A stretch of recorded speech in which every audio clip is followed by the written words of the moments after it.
Toyota's feeling the heat from Trump, but Nissan might have more to worry abou.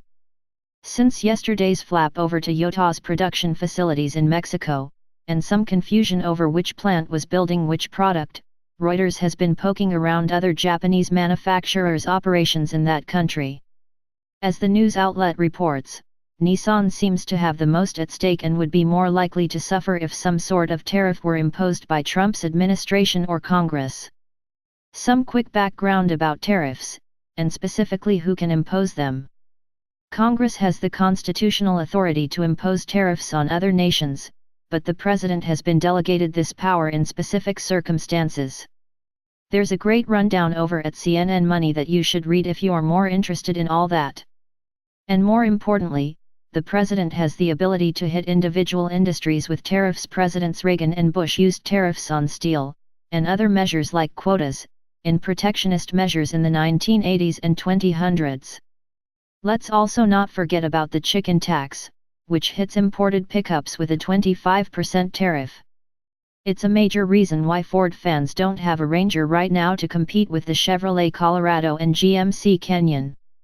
Let's forget about quotas for a second and focus on tariffs, since that's the direction most analysts think Trump is heading if he decides to impose any protectionist measures at all. Nissan is especially vulnerable to a tariff because, as Reuters points out, the company's Mexican production accounts for a staggering 25% of its total U.S. sales. Toyota, the target of yesterday's tweet, derives 10% of its U.S. sales from Mexican-made vehicles. Half of the vehicles Nissan produces in Mexico end up in the U.S.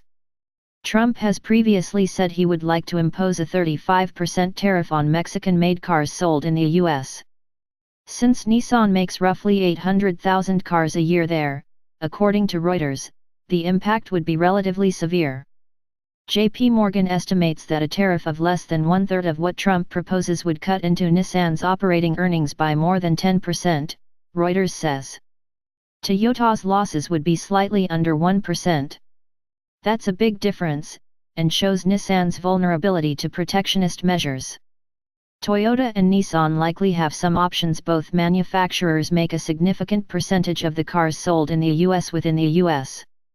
But neither would like to be hit with a tariff. Then again, most of the vehicles made in these Mexican plants are small cars, the Versa and Sentra, and perhaps Nissan could simply import less of them. Small car sales are already on life support in the U.S. We'll see what happens, but we bet Nissan is already thinking about how to mitigate the effects of tariffs on Mexican plants.